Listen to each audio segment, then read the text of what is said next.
origen de replicación, precisamente les va a permitir esa replicación independiente, que es una replicación que no depende de lo que es la replicación del ADN genómico. Tienen un sitio de clonación múltiple donde vamos a tener las secuencias de reconocimiento para las enzimas de restricción y un marcador de selección que nos va a permitir seleccionar las células que recibieron el vector de aquellas que no lo recibieron. Generalmente esos marcadores de selección pues va a depender mucho del tipo de vector que se utilice, pero la gran mayoría tienen marcadores de resistencia a antibióticos. La mayoría, no quiere decir que sean los únicos que se utilizan, pero la mayoría de los vectores tienen ese tipo de marcadores de selección. Entonces, dentro de los tipos de vectores que más se utilizan son los plásmidos, como comentaba su compañero, son los plásmidos, pero también se utilizan mucho lo que se conoce como los cromosomas artificiales de bacterias, que son los BACs, y cromosomas artificiales de levaduras, que son los JAKs. JAKs, cromosomas artificiales de levadura, y los BACs, cromosomas artificiales de bacterias. Estas las características que tienen, pues es que tienen una mayor capacidad de clonación. ¿Qué quiere decir esto? Que podemos clonar un fragmento mucho más grande en los cromosomas artificiales de bacteria o los cromosomas artificiales de levadura. Entonces, el vector puede ser un plásmido o puede ser un cromosoma artificial. La elección del tipo de vector, de si queremos utilizar un plásmido o si queremos utilizar un cromosoma artificial, pues va a depender del tamaño del fragmento. Si es un fragmento muy grande, pues utilizamos un cromosoma artificial, ya sea de bacteria o de levadura. O si el fragmento es lo suficiente, tiene un tamaño adecuado para poder utilizar un plásmido, pues utilizamos un plásmido. Y también depende de las enzimas de restricción que posean. Ahorita vamos a ver algunos ejemplos que tienen diferentes sitios de restricción. Eso también va a depender mucho del plásmido que se quiera utilizar. También influye el marcador de selección que tenga. Entonces, dependiendo de la característica del plásmido, pues va a ser para qué lo vamos a utilizar. O más bien nos tenemos que preguntar para qué es lo que queremos hacer para seleccionar ya sea un plásmido o un cromosoma artificial de levadura. Los que más se utilizan para clonar fragmentos de un tamaño moderado, estamos en un tamaño medio se podría decir, son los plásmidos. De hecho, estos fueron los primeros vectores que se desarrollaron, los plásmidos, y se identificaron en bacterias. Los plásmidos es ADN, se le denomina ADN extracromosomal. ¿Por qué? Porque es un ADN que está afuera, así que no pertenece a lo que es el genoma de la bacteria, al ADN genómico. Es ADN de cadena doble y es ADN circular. Es decir, la molécula de ADN está cerrada covalentemente.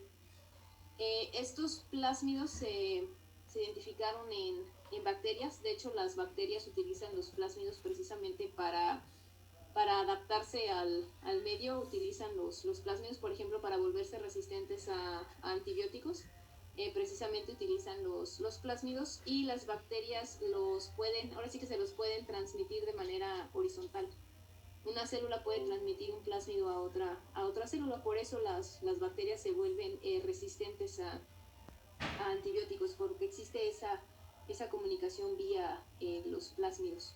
Entonces, estos plásmidos fueron los primeros vectores que se desarrollaron. De hecho, el primer vector de clonación que se utilizó para fines biotecnológicos fue creado por un mexicano, por el doctor Francisco Bolívar Zapata. Él está en el Instituto de Biotecnología en Cuernavaca. Entonces, él precisamente fue el primero que desarrolló un vector de clonación, y fue el primer vector de clonación que se utilizó para fines biotecnológicos en 1977. Fue el primer vector y fue diseñado por un mexicano. Los vectores, en este caso los plásmidos, se utilizan como vectores de clonación y nuevamente deben de tener los tres elementos principales: el origen de replicación, que está aquí, los marcadores de selección a antibióticos. Por ejemplo, da resistencia a ampicilina y a kanamicina, que son dos antibióticos. Y aquí tenemos el sitio de clonación múltiple, los sitios de clonación. Aquí tenemos los nombres de las enzimas de restricción. Este vector en particular es el PCR4 topo. Se utiliza para clonar fragmentos de PCR. Es decir, ya tenemos nuestra amplificación de PCR y lo podemos clonar en este vector. Entonces, la célula que reciba este vector, en este caso una célula bacteriana, recibe el vector y se va a volver resistente a ampicilina y a kanamicina. Le vamos a otorgar, ahora sí que se le va a dar la resistencia a estos dos antibióticos, que son precisamente los marcadores de selección.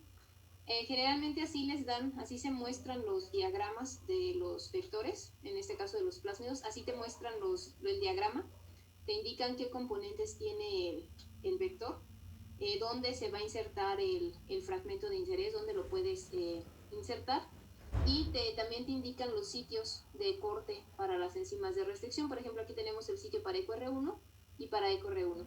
Si cortamos este vector con EcoR1, nos cortaría aquí y cortaría acá.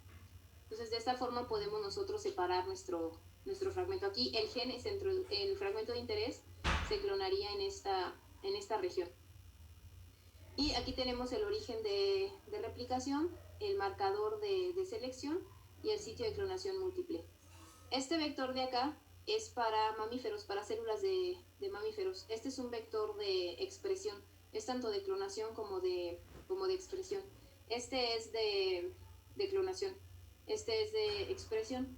Nuevamente tenemos el origen de replicación. Este tiene origen de replicación para bacteria, no tiene origen de replicación para célula de mamífero, es únicamente para bacteria. Quiere decir que este vector no se va a replicar en la célula de mamífero, únicamente se va a replicar en la bacteria. Tenemos el marcador del sitio de clonación múltiple. Aquí están todas las secuencias para las enzimas de restricción. Y aquí tenemos el marcador de selección.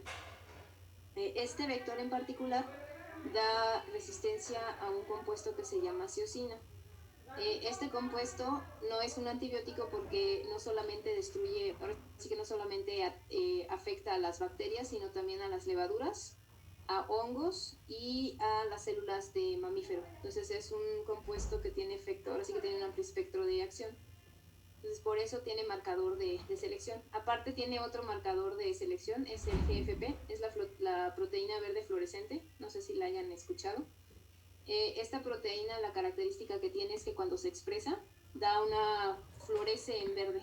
La zona donde está presente la proteína florece en verde cuando lo ves al microscopio. Es un microscopio, tiene que ser un microscopio de fluorescencia, porque necesitan un láser así que para excitar la proteína y que dé la fluorescencia, pero nos permite visualizar, ahora sí que con color verde, las células que tienen el vector de las que no lo tienen. Esa es otra característica que tiene este vector, aparte del marcador de selección de resistencia, también tiene esta característica. Esto que les estoy mencionando va a variar del tipo ahora sí que de un vector a otro. Por ejemplo, este no tiene esa característica de la verde fluorescente, pero tiene el marcador de resistencia. Entonces, estos son los plásmidos. Son moléculas de ADN de cadena doble, es cadena circular, y generalmente son pequeños. Estamos hablando de 25 kilopares de bases de tamaño, los más grandes. Entonces, estos plásmidos nos van a permitir clonar fragmentos que no sean más grandes que el tamaño del vector.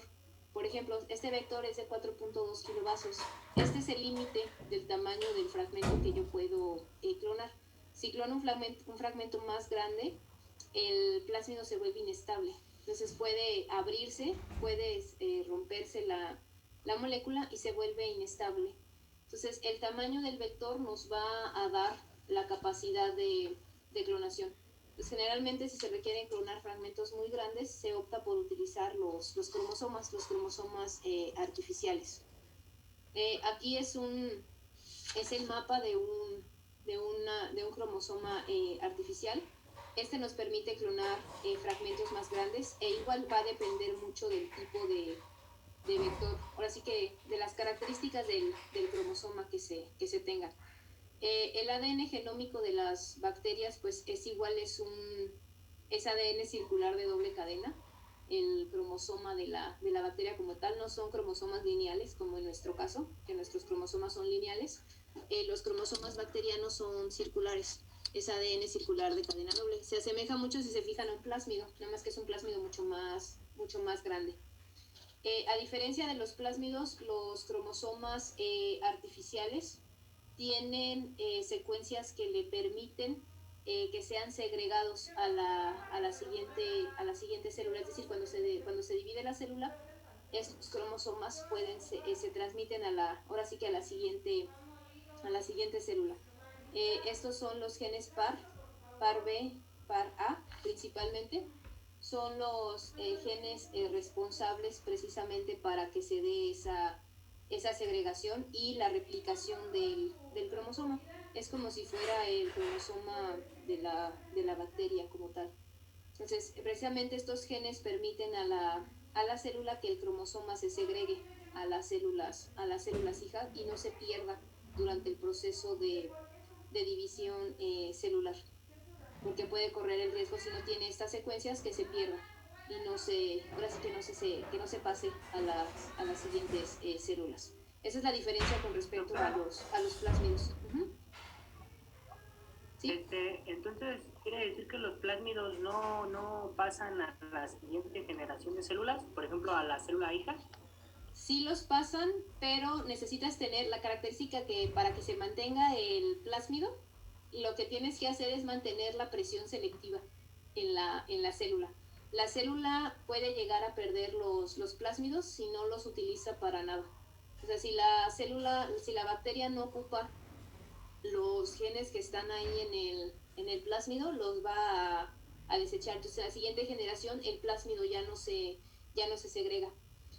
Por eso se tiene que mantener la presión selectiva. ¿Qué quiere decir esto?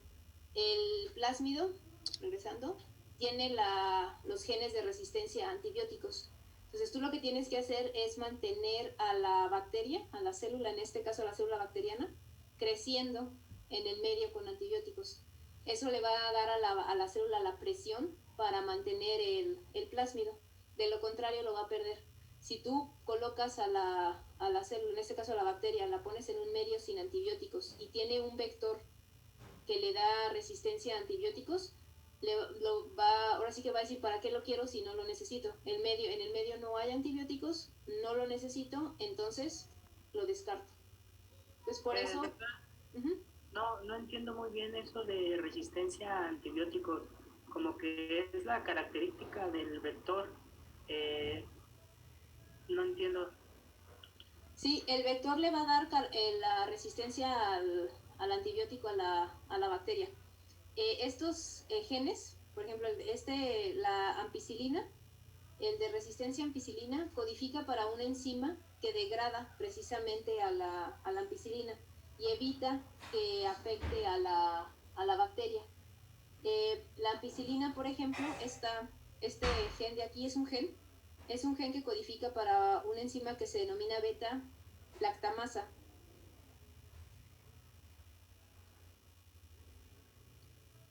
En sí, lo que está aquí es un gen que al momento de que se expresa, les va a producir esta enzima.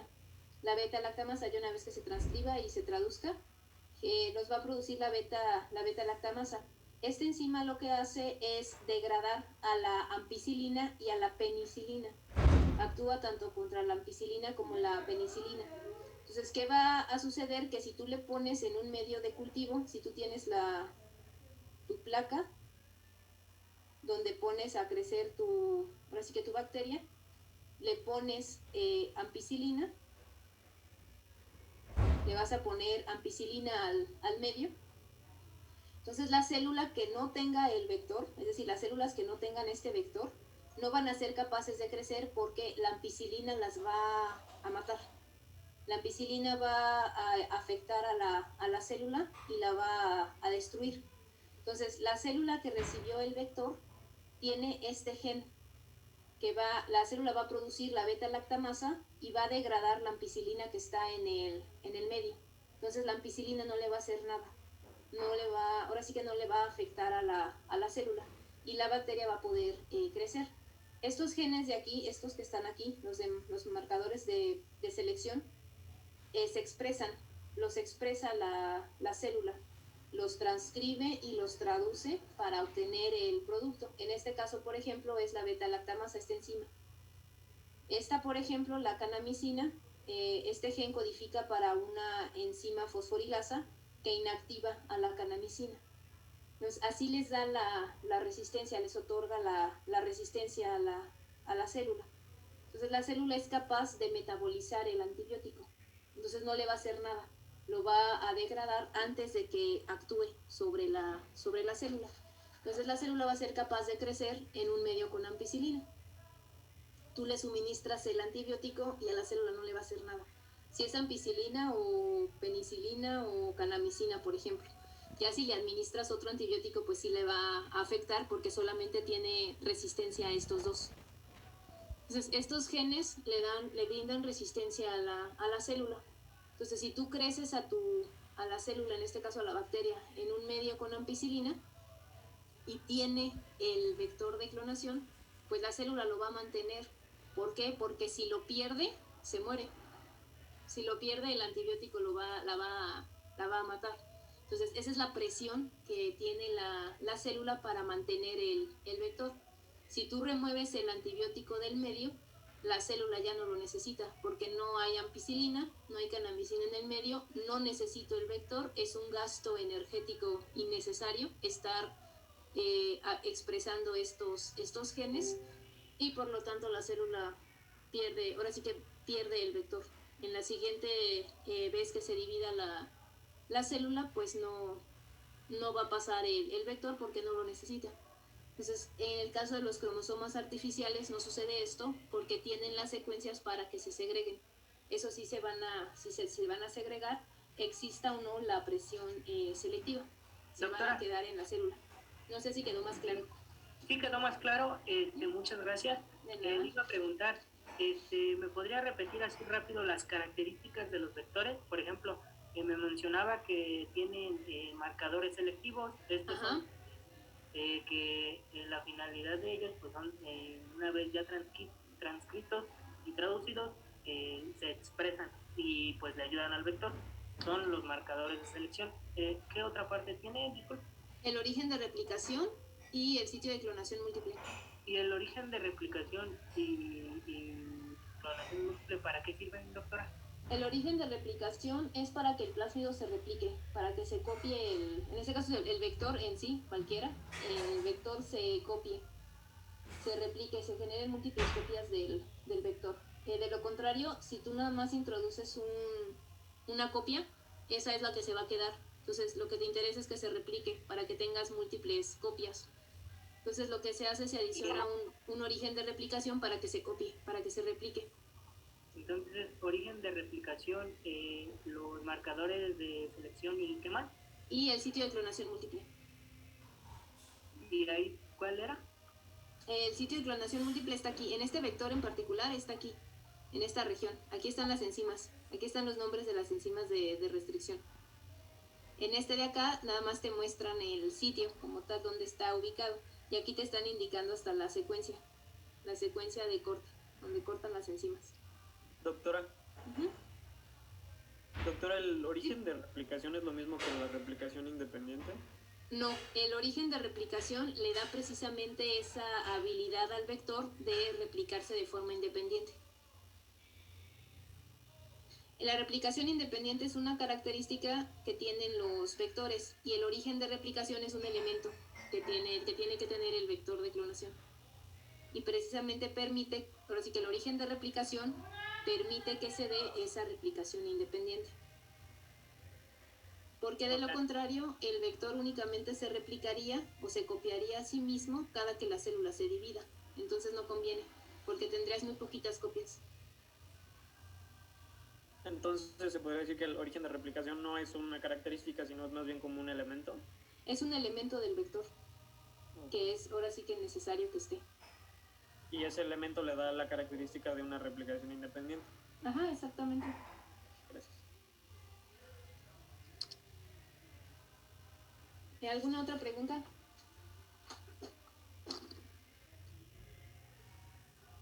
Y bueno, nuevamente en los cromosomas artificiales pues tenemos estos genes que le van a permitir al cromosoma segregarse. Esa es la diferencia con respecto a los plásmidos.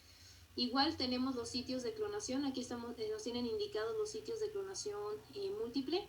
Tenemos el origen de replicación nuevamente para que el cromosoma se replique, nuestro cromosoma se replique, y el sitio donde vamos a insertar nuestro gen. El sitio de clonación múltiple nuevamente, el origen de replicación, y aquí está el marcador de selección. En este caso, este cromosoma le da resistencia a cloranfenicol. Es otro compuesto diferente.